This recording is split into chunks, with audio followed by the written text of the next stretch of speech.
Okay. I want to be live to hear One exactly what your kiwi. breakfast is. All right, one kiwi. One kiwi and 2 eggs. Are you So afraid is of fruit or what? No, one kiwi. I know, but who eats one kiwi? Come on.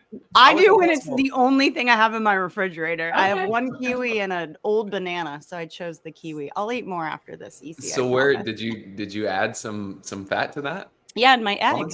And eggs. Oh, I thought that was already accounted for, and so you still should add 6 almonds. No? Hey, I'm feeling in the zone.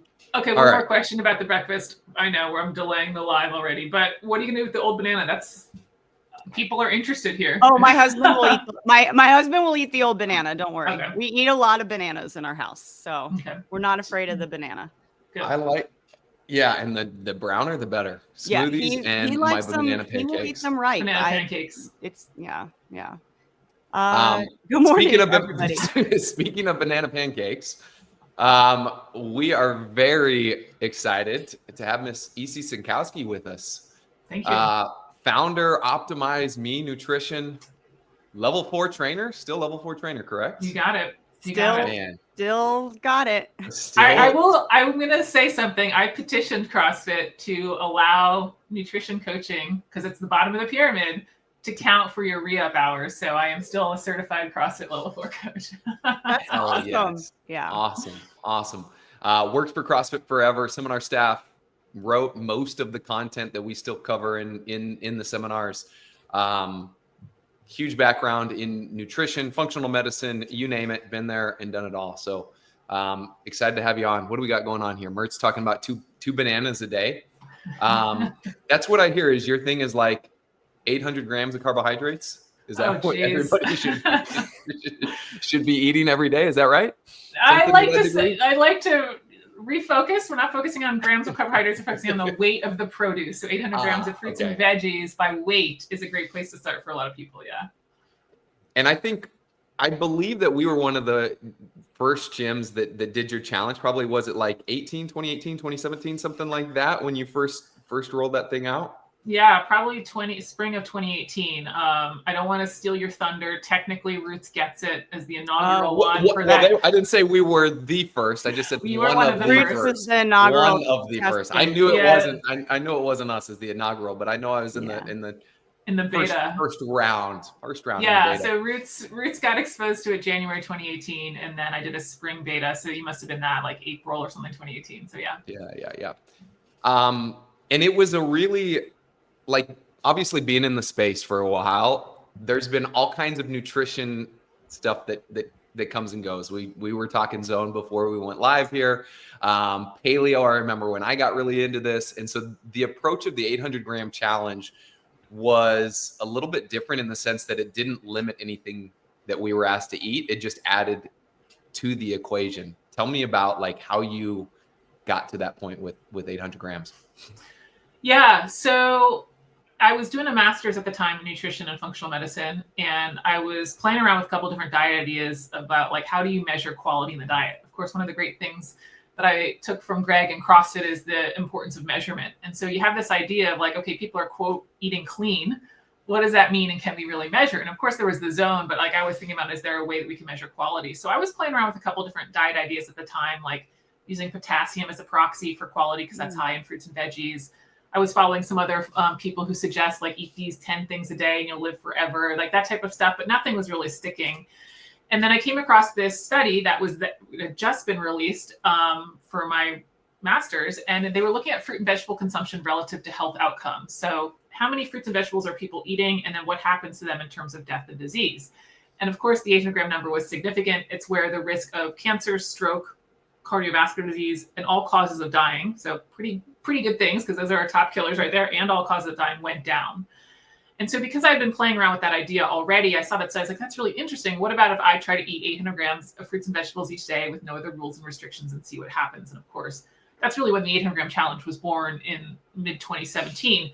Now, as we were just saying, like I kind of kicked it off officially in 2018 because I played around with it for a while. I was like, what does this really mean? And what are the nutrients I'm getting from it? And what do the macros look like? And what are the other rules? And I dragged Nicole Christensen of CrossFit Roots into it too, because I was like, do people who are less than 6 feet tall, like, can they handle this? You know what I mean? So that was really kind of the origin story. I do like to point out to people, I think there's been a lot of viral diets that I fell for during my CrossFit tenure that are really based on individual people just being like doing these wacky self experiments and then finding some success in their eyes and then telling everybody else, you should do what I did. Worked for me, so it's going to work for you. Right. But it's really an N of one. Mm-hmm. And I don't want to, I mean, there's plenty of examples that we can do and very popular ones that's the origin story. I did this self-experiment. These are my results. Follow me.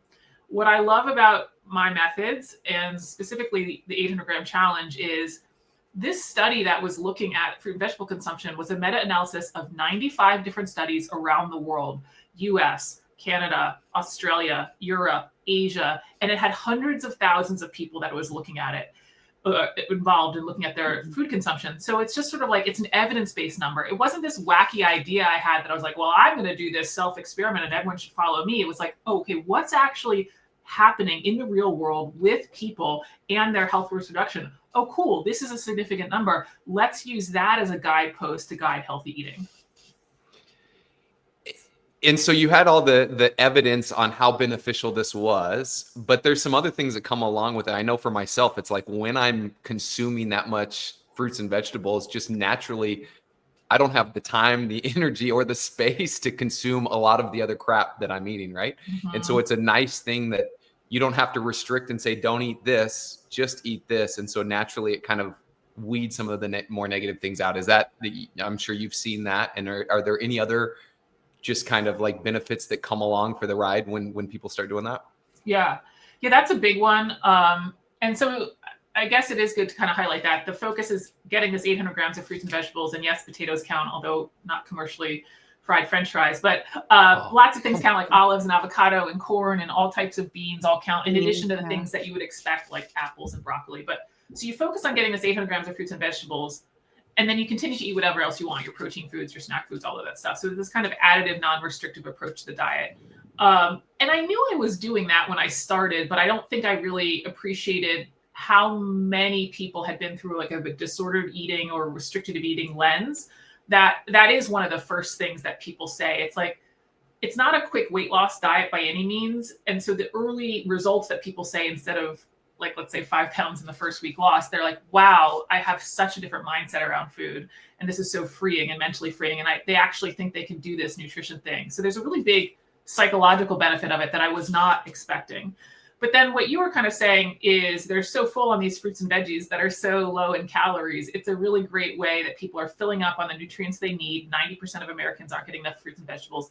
95% of Americans aren't hitting their fiber guidelines. So we're getting all these vitamins, minerals, and fibers in these packages that are really low in calories and quite filling. And so in a modern food environment, it becomes this great way that we can start to manage our quantity, our total calories and macros, without always having to count all of those items, and just kind of displacing some of the more unhealthy processed food products. We don't have to fear them, but a lot of us need to kind of cut down on them. The other thing that I want to point out in terms of results, because I had just launched this after resigning from CrossFit, was all of the early adopters were CrossFitters, your gym. And yeah, right. You know, the most of the responses were not about weight loss. I definitely have had a lot of weight loss, kind of stories and anecdotes since, but the early adopters were CrossFitters, and the most common thing they talked about was more energy, better recovery, better performance. And I think people really, it's like I don't want to say a hack because I don't like the word hack, but it is a performance hack. I think a lot of people, especially in the performance nutrition realm, are leaving quality off the table. They're so focused on their protein, carb, and fat that they're not getting enough of the vitamins, minerals, and fiber that really are integral to building new muscle, to having a strong immune system so that you can train hard, for recovery, for decreasing inflammation. And so I think it's one of these ways that people think, oh, is that just like that healthy thing? Or is that just that weight loss diet? It's like, no, this is actually really great for performance. And that's where Kelly Surratt's been such a great advocate. He was an early adopter as well. And he just talks about it from like a performance and tissue health point of view. And it's very true. I mean, he mentioned a affiliate con, right? And his keynote to me, that was brought up. And then the other piece was protein, which I know is another piece of what you preach, right? What's the lens through which we should look at 800 grams of fruits and vegetables, and then how much protein, and Is that the main two things that we should be concerned with? Yeah, so I've kind of put together this over the years, this 3 pillars method. So I walk people through this progression of first, we're going to add the fruits and veggies. That's step 1 with the 800-gram challenge. Step 2, we're now going to add a protein target. And the combination of doing the fruits and veggies and the protein is what I call lazy macros. And then the third step is now we're going to actually look at total calories. So it's not a macros approach, but we do ultimately start tracking total quantity. So it's look at fruits and veggies first, protein, then calories. And it is like a progression, which my CrossFitters should know and love. Yes, we work through it in order. We don't try to tackle all things at once. But yeah, the protein was interesting. Like I did that whole 800-gram challenge thing. And of course, a lot of my audience was CrossFitters. And they're like, this is cool. We like it. Protein, you see, we got to. Like, doesn't it just all convert? What Doesn't all about the doesn't all the fruits and vegetables just convert to protein? Is that how that's this works? right, exactly. My EC, CrossFitters. Go ahead. Your contention is that we don't necessarily need as much protein as a lot of people are thinking that we need. Is that correct? Well, yeah. I mean, of course, my CrossFitters wanting their improved muscle mass. They were like, "We like broccoli, EC, but come on, help us out on the protein." I gotta get jacked. So that's when I came out with the second step in lazy macros. And yeah, you're right. I do have a lower protein amount than I would say mainstream social media land in the fitness space. But interestingly enough, the protein amount that I recommend is very close to what Zone was. So it's actually, CrossFitters should feel quite at home with it. But nevertheless, the number that I put out, again, My safe place. Evidence-based. I know, safe place. It's evidence-based. It's based off of all of these studies. There's actually not a ton of research on 1 gram per pound of protein, which is more of the number du jour in social media land. I put out 0.7 grams per pound. And guess what? That's kind of at the high end of where we have evidence-based information that, especially people who are not Mr. Olympia type physiques, where they can gain muscle, retain muscle mass in a caloric deficit, protect against sarcopenia, all the stuff that CrossFitters really want. So yeah, again, that's 0.7 grams per pound of current weight. If somebody has 25 pounds or more they'd like to lose, then we can start to use their goal weight because the protein is really for the lean mass. And so we just start to be overshooting it too much. It's not harmful, but there is this point of like, okay, let's just eat the adequate amount of protein, not excessive. So as an example, if somebody's 150 pounds times 0.7, they're targeting about 105 grams of protein. Which is a lot. Okay. That's hard because that's my weight. And it is very, very challenging for me to get in that amount of protein. Especially when you only have 1 kiwi and 2 eggs for breakfast. Well, I was going to say, it's going to take you a while to get there. I need more eggs. Yeah. Okay. But let's just do a comparison. Social media land would tell you then, I guess, that you need to eat 150. So right. No way. Right. Be chugging protein shakes all day long. Exactly. Yeah. So I'm definitely moderate in social media land. And I do actually think I'm at the high end relative to what people would need if they weren't looking for muscle mass gains. Like I think people can even be lower if they just want to be a healthy quality of life and they're not necessarily kind of after that CrossFitter aesthetic. But nevertheless, with my CrossFitters and muscle mass gains, 10 eggs, that's... I mean, I do 6. And everybody thinks I'm crazy. 10 is legit, right? 10's a lot. So yeah, that's kind of the next step, and that's the level of protein. And again, it's evidence-based. And I think one of the things that people miss about these really high protein numbers is it becomes another form of a restrictive diet. That if we were to take that example, Kristen, where somebody is telling you have to hit 150 grams instead of 105, and we look at that, that's 45 grams of protein. I'm going to tell you that you're not going to do that for less than 300 calories. Just because none of us want to eat pure protein all day, every day. We're going to do that in food. We're going to do that in some sort of mixture of food. You're going to spend about 300 calories to eat those 45 grams of protein. I would rather my clients, this is where I'm going to lose some people. I would rather my clients spend those 300 calories on chocolate, ice cream, Tony's Chocolonely. Let's go. And you have not lost me, for the record. I'm still here. Keep going. Yeah, donuts. Because this is what I don't think I totally appreciated until I actually had to work with people and derive my entire income off of nutrition changes and habit changes. And that is that food is not just fuel. It turns out, and this is shocking to some people, and especially my type A CrossFitters, I love you. I was right there too, but it turns out people have to enjoy their diet to stick to it. I know. You come to me for the breaking news. Yeah. Wow. I know. So when you start to look at it like that, and we're saying, okay, Kristen, we've got this 300 calorie swing that you're either going to go choke down some more chicken breast, chicken thigh, whatever, pork loin, protein powder shake, or take that 300 calories and spend it on some chocolate, maybe a glass of red wine and some dark chocolate. Which would you rather do day after day for the rest of your life? I think most people are going to pick the latter.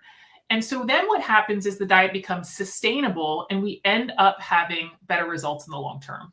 Yeah. And so it's kind of this interesting thing. It's like people are like, oh, but that's a quote unhealthy food. And it's like, well, is it? If they're better off in the long term because they're actually sticking to the plan. Yeah. And the word sustainability is just key here, right? Like sustainable and consistent. Like people always want the magic pill, and it's like consistency.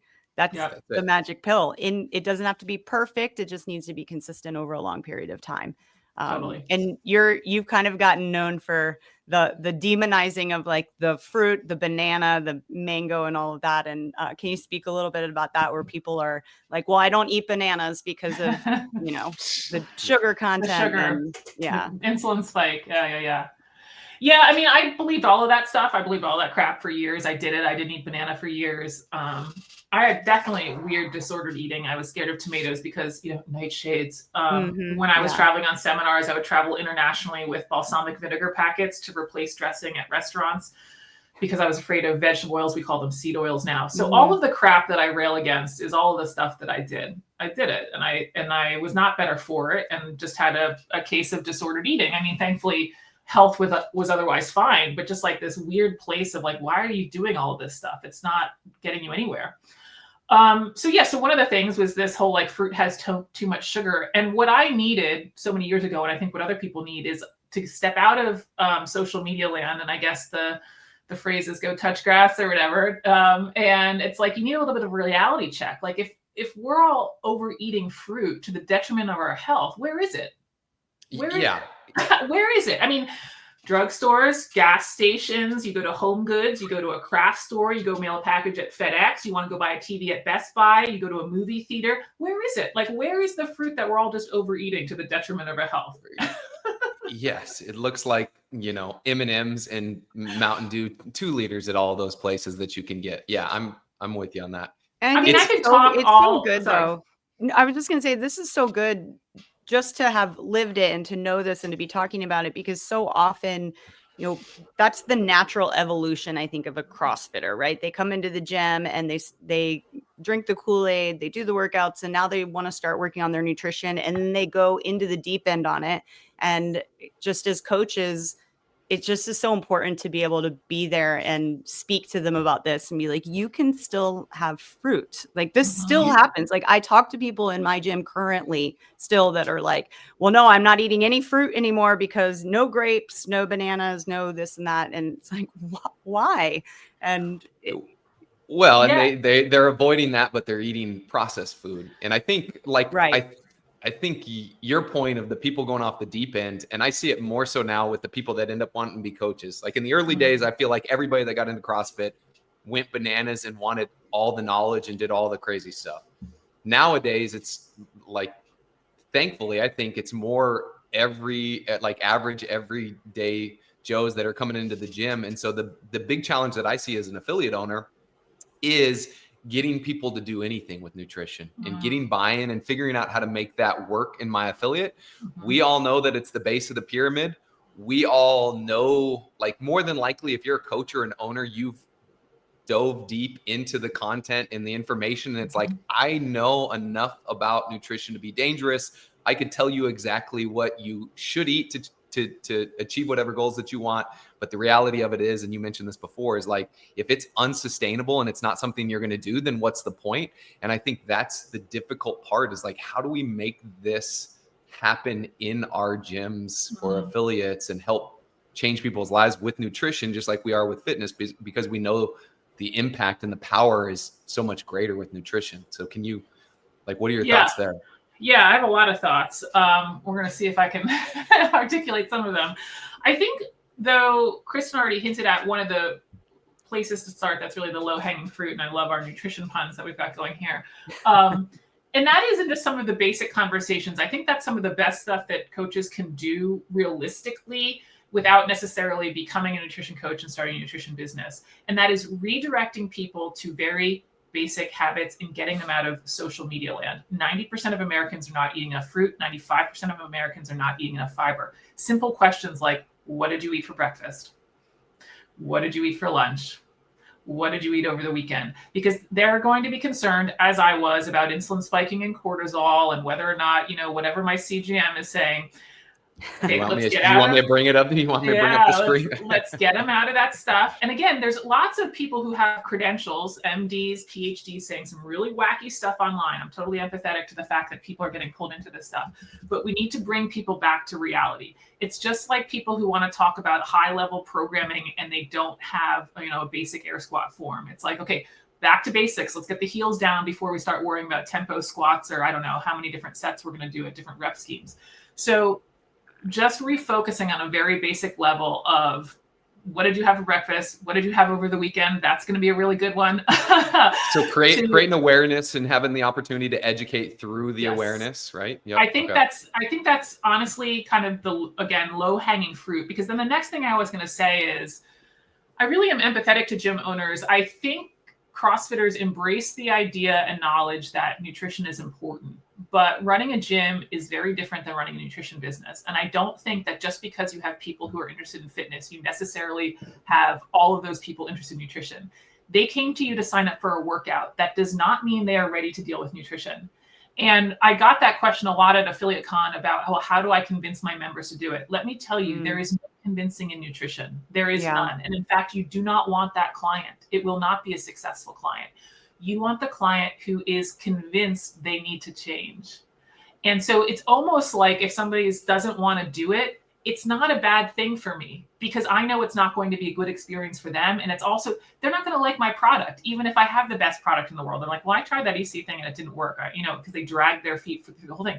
You want the person who's like, no, I really need a sustainable change. And so to me, when coaches are asking that question of how do I convince, it's almost like it's the wrong mindset to be in. You want to be waiting for them to be ready. And then you can offer them something that they're really going to jump in and do. Have the tools, arm yourself with the knowledge, and make yourself available, but not pushing it on them. And I think, and we were talking about this before we went live, of like, all right, so say we've got that person that's finally convinced, they know they need to change, they're ready to do so. Mm-hmm. What's the best approach as a gym owner or a coach or whoever the nutrition coach is at the gym, for that individual? How do we talk to them to decide whether we go the 800 gram route? Do we do macros? Like, what's the approach there, and what's your thoughts on that? Yeah, I mean, you're going to have at least somebody who's kind of the nutrition lead, if not a nutrition coach, there to really foster this. It's not going to happen just by throwing a link up and say, go read this thing. And you might have one or two members. Here's this journal article about the zone. Read that. Done. Yeah, you might have a couple of members who do that, and that's fine. And it might be a low lift for you and it's fine enough. But if you really want to do this, you have to kind of tackle having a nutrition program. And of course, I have my opinions about that. But I would say the first thing is your members are going to follow you as the lead. And I think we've seen that across affiliates in terms of programming. It's like, how do I convince my members to do heavy days? It's like, well, is the owner doing heavy days? How do I convince my members to go hard? It's like, well, what is the owner doing? Like, what's the whole vibe of the gym? Mm-hmm. And so as much as I'm going to go recommend my programs in just a minute here, I really do encourage gym owners. Like, if you are stoked on macros and you live and breathe macros, you should teach your members macros if you want to do nutrition. You should not do my 3 pillars method because, I don't know, I can offer a rev split or something like that off my app, which is great and wonderful. But again, you can't just throw a link up and think that people are just going to be totally into the 3 pillars method with me if you don't love it yourself. And so I really encourage whatever kind of nutrition bent that you are, and so long as it's going towards more whole foods and cutting back on the processed stuff, if it's just a healthy habits approach, if it's like I said, the macros approach, if it's, I don't know, counting calories, but it's kind of, I don't want to say it, but the Weight Watchers where they don't give you points for the fruits and veggies. There's lots of different ways to skin this nutrition cat, and it's going to be more successful when they have somebody who's passionate and motivated about it. So long as they slant more whole foods than not, it will be more successful than just follow EC's 3 steps or whatever. I love to hear that. Number one, of hey, whatever you're doing and passionate about is probably going to be the most effective for anybody you're with, because that's what you're going to have buy-in with and be able to communicate. But then that's also a reminder that if you are a gym owner or you're a coach, you're the leader at your facility, you sure as hell better be doing something for your nutrition, especially if you think you want your members to do that. If you're not doing it and you don't think it matters for you, it's not going to work. And so you're going to be, you know, banging your head into a wall being like, I can't believe my members won't do anything with nutrition. And you're walking in with your Chick-fil-A bag, you know, for the third day this week. Like it just does not work that way. I don't think he would mind if I said his name, but because I didn't clear it, I won't. A very, very well-known person who was in AffiliateCon last weekend, very successful affiliate owner. You know, I've had straight up conversation with them. It's just like, yeah, I'm just not into nutrition. I just don't like it. And guess what? He doesn't have to, and runs very successful gyms. And so it's the appropriate approach. It's don't try to sell something that you're like, yeah, that's a good idea. Go do it. You know, it's like not going to work. Now, if that's the case, but you have a lot of members asking you about it, is that when the recommendation would be go outside your gym, find a nutritionist, pull them in, and have them work with your people? I do think that those are some options. I do think, especially if you get a coach who's super stoked about nutrition, they're part of your community. They build trust among the community. That's great. You can make a connection with a registered dietitian in your area or some other nutrition coach that you really like. I think that's all great. But I guess what I'm trying to say there is like, it's a light lift for the gym owner to have that. And that's great. So if the gym owner is not super stoked on nutrition, finding good referral people is a great option for them so that when they have the super interested members, they can point them to people, but it's not like you're trying to create a nutrition program that you don't live and breathe yourself. It's way different. Yeah. And then, you know, what I offer right now is like, I have two paths for gym owners. One is I kind of consider they can become a nutrition expert. They can become a nutrition coach. They can come through my masterclass, much like the CrossFit level 1 and level 2 kind of training style of learning some foundational information and learning coaching techniques. It's like a 10-week masterclass, and you go through and you can test all that stuff, and you can become a nutrition coach. And then you're like, I want to teach this, just like people go through CrossFit level 1. They're like, I want to teach CrossFit. They're coming and saying, I want to teach 3 pillars method. And then you go down that coaching path. And I think that's great for the people that are truly passionate about not just nutrition, but also then align with this type of methodology. And then my other option for gyms is to outsource it. And with that, it's like you're going to onboard your members mostly through challenges. And you're sort of saying, especially the 800-gram challenge, hey, we really like this concept. I live it. I understand it. I do it. But we're going to hand you over to EC. We're going to do this fun gym event. We're going to do an 800-gram challenge together. And then you're in EC's world. And with that type of model, I do a rev split with the gym owners, because it's sort of like you're a representative for the program. You understand it. You align with it. You do it. But you don't want to really build your own nutrition program. And so that's my way of trying to help, help gym owners tackle this problem, because I think it does exist. But I do know that it won't be successful if the gym owners are just like, yeah, you see challenges coming up, do that. You still have to want to do it, even if you're outsourcing it. Yeah, you've got to be bought in. It's like you and your coaches lead by example, and I think that's the best way to lead in the gym. So that's cool. I don't think I realized that we had the ability to do that and hand them off to you and let you handle that stuff. So it's been an evolving process. That's the new vision, is it's really going to be 800-gram challenges, sort of the intro points. And then kind of once they're in the system, I'm going to keep kind of managing them and having them have opportunities to do more coaching with me inside the app. I mean, the app walks them through the protein, the lazy macros, and it walks them to the third pillar as well. Tracking calories and getting their personal targets and all of that stuff. So it is handled in there, but it's just this realization for me that, like I do this full time forward and backwards, and it's my only thing that I focus on. Like, how is this gym owner going to then also tackle this? And so it's really, let's get people excited. Let's get people onboarded. And then now you're off and running with EC. And I'm saying, thanks so much for the referral. Here's some revenue because of that. Yeah, that's huge. Because I know for myself, I don't have the time or desire to deal with nutrition clients. So that becomes tough. Yeah. And I think that's a good thing. Oh, sorry. Go ahead. You can go ahead, and then we'll tackle finish your thought. Yeah. Yeah. I mean, I think that's a good thing for a gym owner to think about, is like, not just do you understand nutrition's important. Again, I think that's one of the great things about the CrossFit community. There's a lot of buy-in about nutrition already. It's a population that's already like, yeah, we get it. And so it's so awesome. And especially the gym owners are going to align with that. But I think gym owners, when they're thinking about offering nutrition programs, whether mine or somebody else's, it's not just, do you believe it's a good concept? do you love working with people about nutrition? Right. Yeah. And there's a lot of hand holding in that. Am I wrong in saying that? Or like, yeah, it's a lot of accountability, and it's a lot of hand holding just to like make sure that people are on the right track, help them overcome the setbacks that are inevitably going to happen in this kind of stuff. And so it takes a lot of like personal touch and one-on-one and accountability. Is that correct? And is that the approach that you take? Yeah, I mean, I definitely have gotten better over the years of screening for clients who I think are best fits for my coaching style and my program. And, there are like lots of different things that come along with nutrition. There's going to be a lot of psychological issues and some that are going to be well beyond what a nutrition coach should be dealing with. And that's like a major red flag. It's like, hey, this is beyond me. I'm not the right person for you.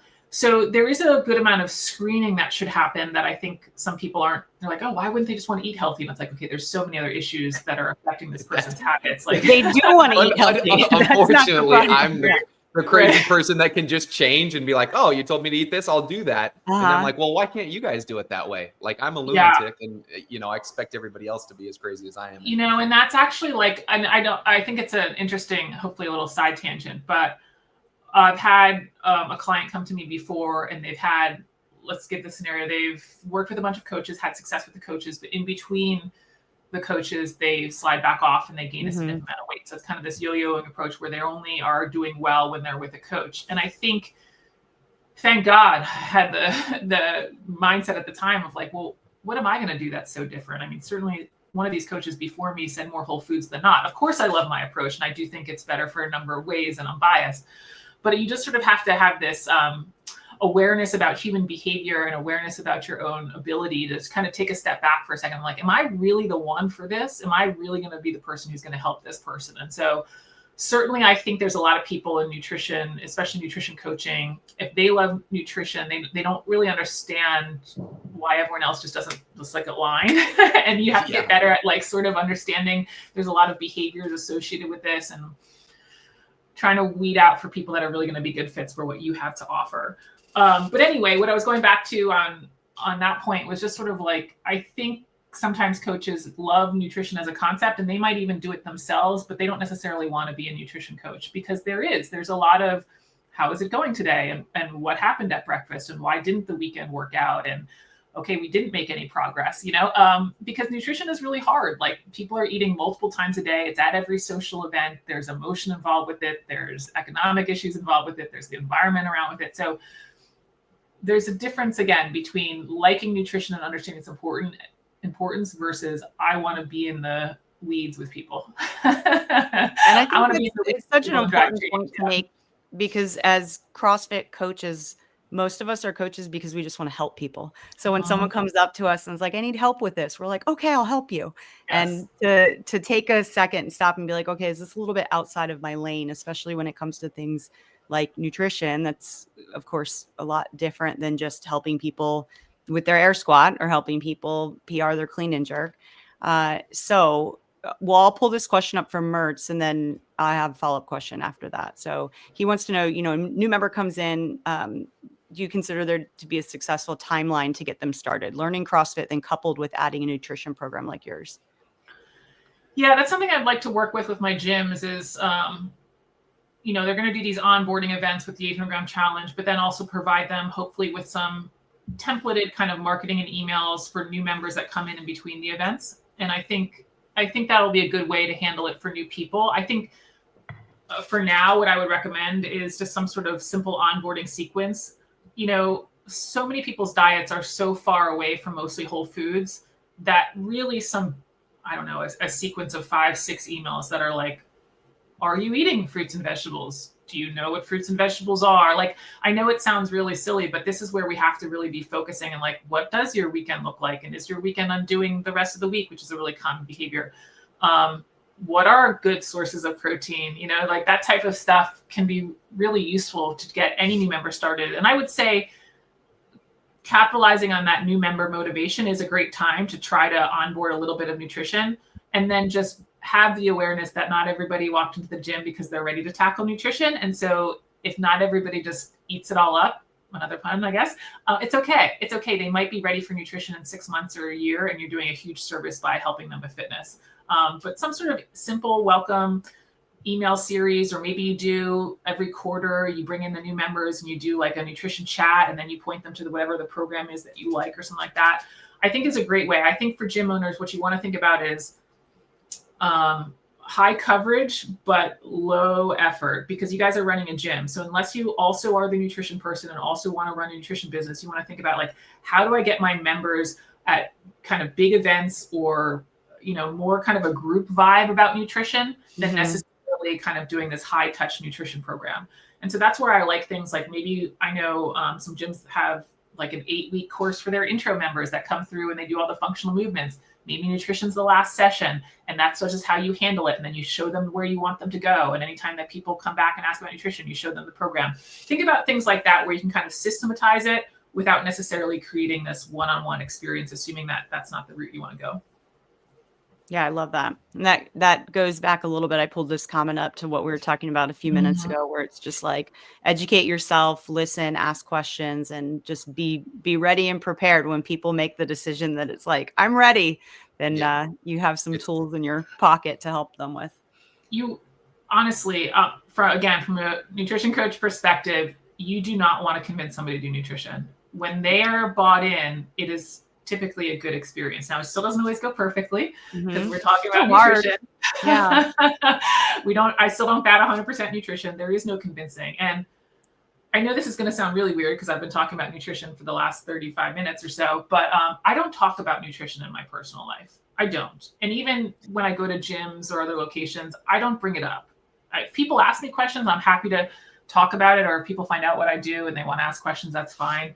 But I'll hear wild statements about nutrition, you know, either friends or family. I don't get into it. If they turn to me and say, EC, what do you think about this? Sure, I'm happy to have the conversation. But until they want to engage and get your opinion on it, they are not ready to change. And so the whole unsolicited advice concept, right? People aren't going to listen if you're just do not get into that talk. You want Yeah. the person when they're like, oh, really? Tell me about this 800-gram challenge. I'm really looking for something sustainable. I had a client over the summer. So the number of the weight loss expectations I put out there for my clients are, again, not like social media land. I basically tell people it's going to be about a half pound a week. So if they want to lose 10 pounds, I tell them it's 20 weeks, which in social media land, I mean, they'll tell you that you could take off 10 pounds this week or next. And I'm telling them basically 5 months. So one of the things is, I tell that my first intro call, I'm talking about expectations. I'm like, this is how long it's going to take. That might take 5 months. I had a client who's like, oh gosh, that sounds so refreshing. I was like, this client's on. Great. We're ready. Yeah. But that's what you want. You want that person, because they're looking for the sustainable plan of consistency. Right. They understand that they are done with the hacks, done with the gimmicks. I'm like, game on, we can do this. Yeah. And they're probably overwhelmed by looking, like you're saying, social media land, and everybody telling them that they're not doing good enough and that they could do better, and they're not doing enough. And they come and talk to you, and you're like, no, you're good. And here's what we're going to do. And it's going to take a little while, but it's sustainable and realistic. Totally. You don't want to convince, you don't want to oversell. You want the person who thinks like sustainability and consistency is refreshing. Like that's the client. You're like, game on. Yeah, there's just so many parallels between nutrition and just fitness and CrossFit in general, right? It's like, I'm sure a lot of people can relate to like when you started CrossFit and you're like, I want everybody to do this. All my friends, they need to do this with me. And you beg them to do it. And they finally show up to the gym, dragging their feet and like knowing they're not going to have a good time. And of course they don't have a good time. And then they never want to come back. And then they proved themselves right and you wrong. I told you I wouldn't like it. I went, I tried it. I didn't like it. I'm never coming back. Whereas to your point, it's like, I don't talk fitness, I don't talk nutrition, I don't talk any of the stuff that I do professionally to anybody unless they ask. And it's just there's the whole joke like, oh, all you CrossFitters, all you talk about is CrossFit. And I'll look at my friends when they say that, I'm like, I literally never talk about it. I don't know where you got that from when it comes to me or what you're talking about, but I never talk about it unless you ask me, and then I just answer your question. I'm sure there was a point in your life, though. I know there was a point in my life where I'm like at a New Year's party and I'm like, you guys got to watch this video. Look at this guy do frame. And they're like, what is that? What is Fran and why are we watching this? I definitely had a Thanksgiving weekend where I emptied my parents' fridge of all foods. Yeah. I mean, I did that whole thing where you're like, you know, oh yeah. Yeah. Like, oh my gosh, you're eating too many vegetable oils and the salad dressings, and it's immediately leading to your inflammation and chronic disease. Sounds like a super fun Thanksgiving. Yeah. They're a patient bunch. Yeah. Is there anything that you see, this might be a bit of a loaded question, but is there anything that you see across the board, whether it's social media or just working with CrossFit gym owners or athletes, that people tend to, they're maybe focusing on, or it's trending right now, that we talked a bit about like kind of the majoring and the minors, that it's like, that's not the thing, that there's so many things out there that every time you turn on your phone, it's like, do this, not that, do this, not that. Is there anything that pops out at you? Oh God, everything. It's totally, I mean, nobody's eating fruits and vegetables. Now, I'm sure I'm preaching to some of the choir here with people on the live. Like, we do tend to skew a little bit healthier than Gen Pop, and I get that. But again, with those statistics and the number of people that I've worked with in the CrossFit community, like, we're missing that. We're overshooting protein. We're worried about supplements. We're worried about insulin spikes at different times. We're worried about if I paired the right food with the right meal. We're worried about the most optimal fruit or vegetable. We're worried about the most optimal protein source. We're worried about tracking all of our micronutrients. Like my app, for example, once we get to the third level and they're tracking all of their food, it shows them a handful of the micronutrients, but it doesn't compare to some of the more advanced apps that have all of the breakdowns and the ratios and all of this stuff. And so sometimes my clients are a little bit worried. They're like, I just don't have all the data. And I'm like, look, nobody tracked anything in an app until 1990. And somehow we got to 1990s as a species. Like, we're starting to get like, so like, how did we survive all of this millennia before us as like really austere environments in many cases of really restricted diets, not by choice.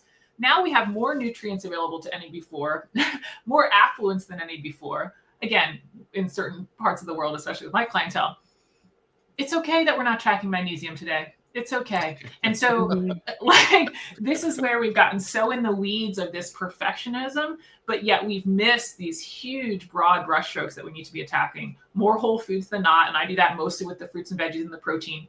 Could it be some whole grains? Sure. And then cutting back on the processed food, exercising regularly. I know you guys know, exercising with some type of intensity or effort. That's another great place to look. Sleep.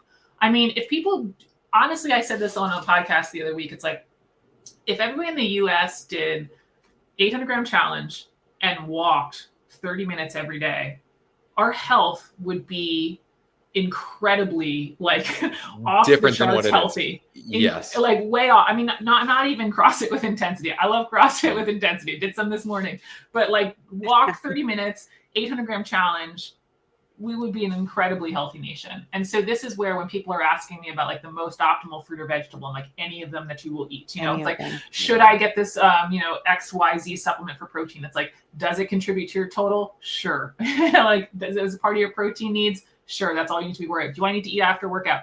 Doesn't matter so long as you hit the right amount. We're so worried about all these details. And I think what's really interesting about this is when people start to worry about all these details and then they fail, because guess what? People have jobs and responsibility in life that they can't be managing their magnesium and eating an hour within their workout and making sure that their fruit was not too high carb. They fail on these things. So then they think the diet's failed. And then they're like, oh, well, the diet starts tomorrow. So they never really make any progress because they're so focused on these little details that don't really matter. And they keep thinking they're failing, when in reality, the failure is not that you missed this one perfect protein source or you missed the most optimal fruit or veggie or you didn't track magnesium today. The failure is that we're not eating more whole foods than not. And so just, that's kind of where I keep seeing people, they're trying to do too much without ever getting the basics done. Sorry. Yeah. Wow. That was a tirade. Wow. No, but that's so right on. It's like, it should be simplified. Like, that's it, is people start asking me about timing and should I eat this? What should I eat right before my workout? And do I need to have this after? And it's like, dude, I see you in here with you're not eating quality food. What's it matter? And I think I brought this up.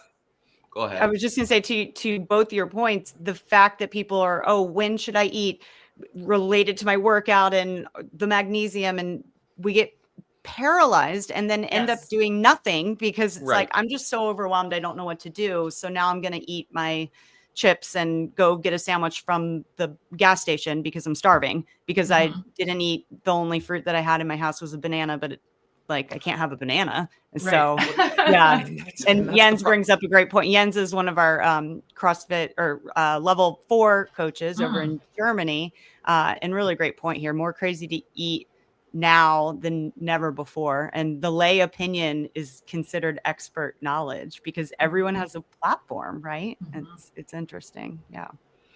Yeah. I brought up to you that I'd seen online somewhere, somebody talking about when you eat blueberries with bananas, you lose some sort of nutrient or some sort of thing. And I'm like, the fact that you're even putting this out there to where now people are going to considering what fruits to eat together, it's like, it drives you insane.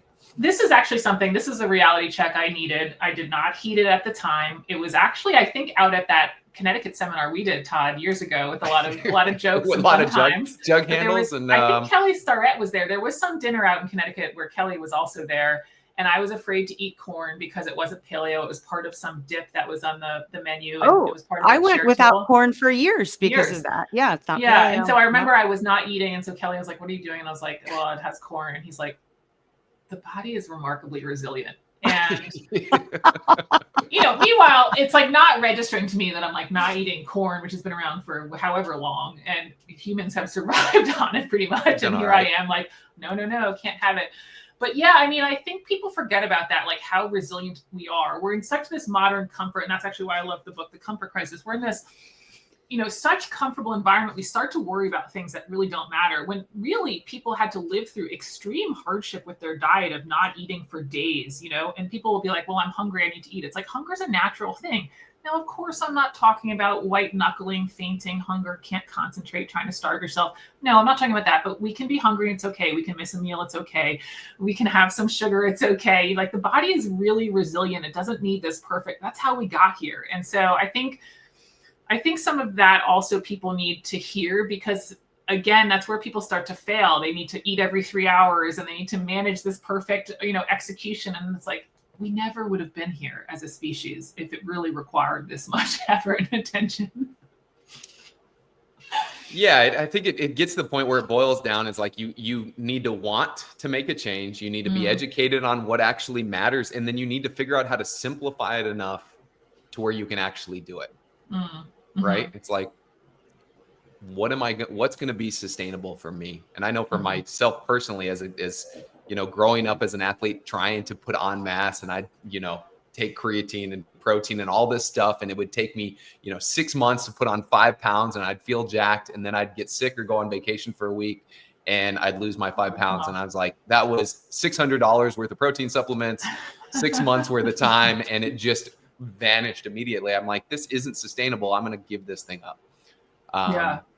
And I wonder if that only comes with age and time. But yeah, I mean, I think that's something else when people sometimes say their nutrition goals. It's like the sustainability thing is key. Can you do this for years? I always like to joke around with my clients. As an example, I'm 6 feet tall. I gave up the idea a long time ago that I was going to be a gymnast. Like we just have to let some things go. You know what I mean? Like you have to let it go that you're not going to be Mr. Olympia. I'm not gonna be 200 pounds and just super jacked. Yeah, and just kind of lean into what's really going to be sustainable for you, your body type, your family, your preferences, all of that stuff. Yeah. Always an interesting target here. I think as complicated as we want to make this, it's as simple as possible. I think for coaches at affiliates, it's like you've got to lead by example. You got to be the person that does something with your diet, whatever it is that works for you, and then figure out a way to consistently put information out there to educate people. It's like, I think we fall into the trap, and we've kind of mentioned that before, or alluded to it. It's like we are probably so into the weeds that we believe everybody has a baseline knowledge that we do. But I always make mention at seminars, it's like if you walk down the road and ask 10 random people, what are the 3 major macronutrients? Yeah. I would have an assumption that 8 out of 10 probably wouldn't get it right. And the 2 people that did, if you asked them a food source that gives you that macronutrient, I have a feeling they would be incorrect with that. So especially a whole food source. Yeah, I mean, I think I think the first two things especially, or if I got them right, but I think the best thing is for the owner to lead by example. And it's one, because they can speak authentically to it. It gives them empathy to how to handle it on busy life and all of that stuff, which are popular questions. I think that's great. I do also still kind of push back a little bit, like constant, like I think you said something along the lines of regularly put stuff in front of your members. Maybe if you want to tackle nutrition, maybe decide that, you know what, I don't really want to tackle nutrition. I'm going to have these resources that I point my members to. And it might be the registered dietitian, or it might be the person in the gym who is passionate about nutrition, or it might be XYZ program. But I guess what I'm trying to push back a little bit there on is, you know, the idea that the gym owner every month can come up with like a nutrition talk. I mean, if they want to, I mean, more power to you. But I think there's also that level of like, yeah, it's a whole nother bag of worms and business to deal with. Oh, I love the example of that successful affiliate owner that you just talked to in affiliate con. That's like, nutrition's just not my thing, and that's okay. Not a jam. Yeah. Base the pyramid or not. No, I think, I guess where I was going to is just like the questions, like you said at the beginning of this, of like, hey, what'd you have for breakfast? Not necessarily pushing the nutrition challenge in the sense of like, I need to put stuff out there to get you guys on board, but there needs to be more education. Yeah. And I do think that whether we as coaches or gym owners are planning on running a nutrition program or pushing them to somebody else, I do think that we have the information and can add value just by simple education. Hey guys, what are macronutrients? What is whole foods? What did you have for breakfast? Did you think about this option instead? And I think just that much will make a bigger impact than I think we believe it will be. So yeah, and I think we touched on this a little bit, but just to rehammer it, like sometimes when you say things, I think I just saw that comment about his wife talks about eating whole foods for a month and feel the difference. I think that's a great comment.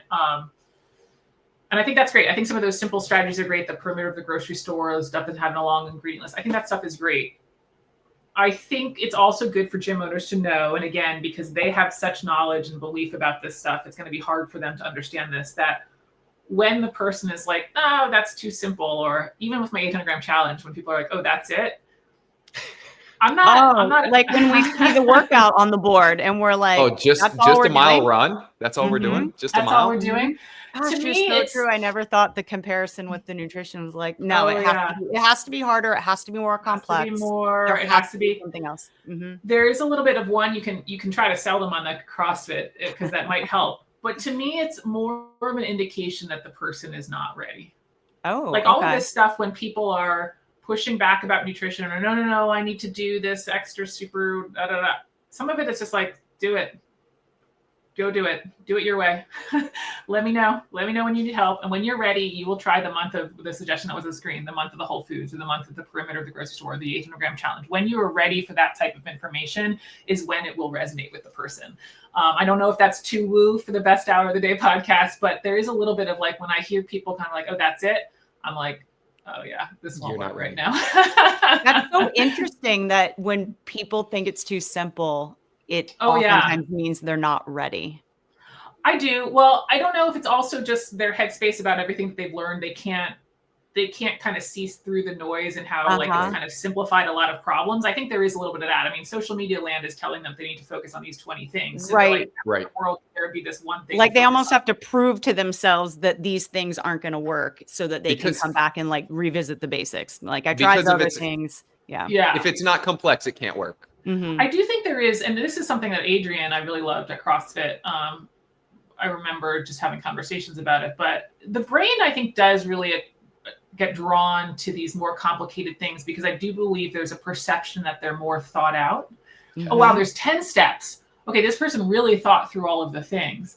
When in reality, a lot of times the more simple answer is actually the better thought out one because it kind of has allowed for more case scenarios. And I mean, of course, this is such an interesting group to be talking to. It's again, just a mile run. Right. Just 21, 15, 9 thrusters and pull-ups. What else could there, that can't be it. All I have to do is widen my feet a little bit and that'll make my squat better. That's all. Yeah. So I do think that this audience gets it more than others for sure. But I do think that especially with all the madness in nutrition and the hundreds of different things that people have told them, when you tell them, now here's the thing is I also know that the 800 gram challenge is not perfect. That is why I have 3 steps. I know it's not gonna be perfect for everybody. But I do think that sometimes there is a little bit of like, they're not ready for that type of information. It won't be a good fit. Some of the hesitancy about trying it just also speaks to me to the readiness of their willingness to change their habits. And I'm okay when people are like, I don't want to do it, or I don't think it's good enough, or whatever. It's like, okay, then you're not going to be a good fit. And it's almost a self-screening for people that are in line. Yeah.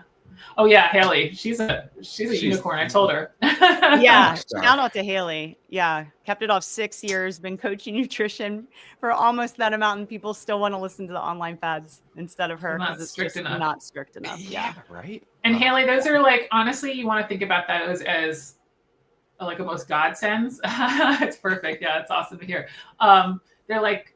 They're screening you from clients who won't be successful with you. And I think that's something that I didn't learn until later. It's when people say no to you, it's also good for you because they're not a good fit for your program.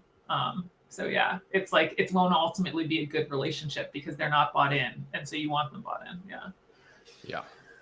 Jens wants to know if it's the same here as in Germany. People don't do the right things because everything needs to be quick with little to no effort. How about Jens? It's way worse here. If you think it's bad over there, it is 10 times worse here, my friend.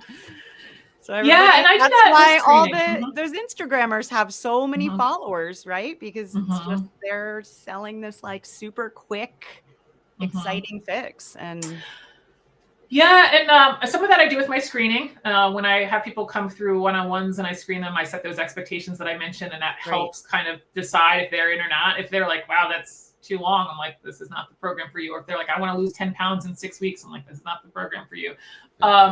I also do that with my groups. I kind of set expectations in the first week or so. But yeah, I think that it's just like a lot of these expectations come out of social media land. And to be honest, it's one of the reasons I don't do transformation pictures is I'm not against transformation pictures, especially when they're done honestly. And I think people who are interested in a certain aesthetic, it's great if they want to pursue that and it's for them. But I do think there's this a little bit of like, right. That's all it is. I'm just going to hop right to picture A photo. and picture B, and this was it. Yep. That's all it took. Yeah. And I kind of want their mind right about the process because again, I just know that then they're really in for the forever diet. We're going to ride off into the sunset together with this diet. We're not just like doing this for like the picture. Yeah. Man, this question might be too deep for the couple minutes that we have left, but we'll throw this one at you and see how much we can get out of you before the 10 o'clock. So how do you deal with a culture where soda is better than water and have to convince them that Coke is not the best option for a drink?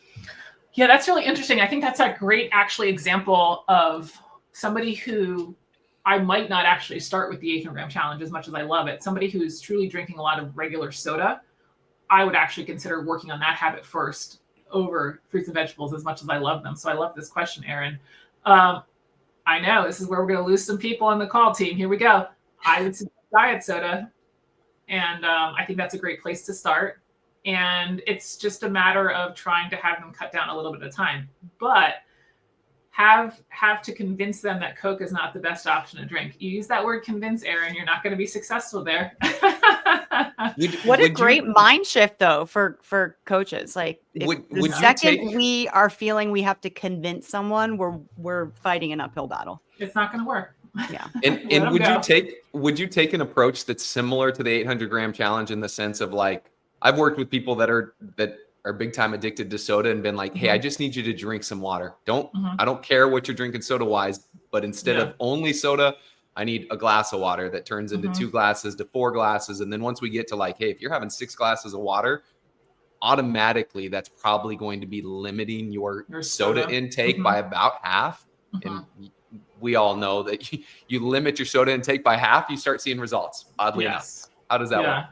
Yeah, I think that's great. I think soda, I actually have a podcast. I think it's titled something like The One Food I Would Avoid, and it is actually soda. There's very few things that I say like don't have, but I think soda is one of these things that just becomes such a caloric contributor to the diet, and it's so easy to overdo it because we're not chewing all that stuff. You guys know the deal. So yeah, with soda, I would definitely try to do, I think the water thing is great. I'm fine with Diet Coke. I know we lost some followers. It's okay. I'm fine with Diet Coke. They're not getting the sugar. They're not going to be overdoing the aspartame. They'll be okay. They're reducing that. So trying to cut back in whatever ways, ultimately reducing their true sugar consumption, whether or not that's through adding water, whether or not that's through a few more Diet Cokes, whether or not just saying, okay, you can have Coke at lunch and dinner, but let's not have it at breakfast. Whatever kind of resonates with the client is actually also the best way that you want to go. And that's also what I know we're at time, but like to try to resonate or encourage people is try to let the client almost guide the process. Like the goal is to try to cut back on soda. Okay, would you rather focus on adding more water? Would you rather focus on trying to do diet soda? Would you rather focus on cutting out at certain times? That's and then great. let them pick, because guess what? They're going to have more buy-in and follow through on the action that they want to do. They picked the thing. Yeah, that's so but great. not with convincing. Yeah. Well, EC, this was awesome. Yeah. Yeah. Thank you so much. Tell these folks where they can find you and get more information. Yeah, thank you guys. It was fun. OptimizeMe Nutrition is my Instagram, Facebook. That's also my website, OptimizeMeNutrition.com.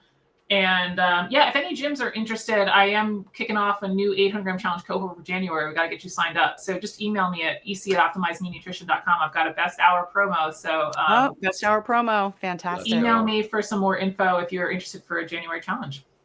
Awesome. Thank you so much.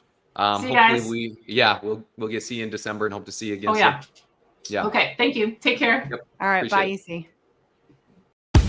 Thank you for checking out this episode of the Best Hour of Their Day podcast. Now, if you're a coach who wants to coach more effectively, impact your members, and advance your career, then the Knowledge Pro is the next step. Inside, you'll get hundreds of coaching videos, weekly calls with level 4 coaches, and direct feedback on your coaching. From homework reviews to full class breakdowns, we do it all. This is the best way to grow as a coach and take your skills to the next level. Now you can join the Knowledge Pro at besthouroftheirday.com/the-knowledge. And don't forget to subscribe to the podcast on Spotify, YouTube, or wherever you listen. Now keep coaching, keep improving, and we'll see you next time.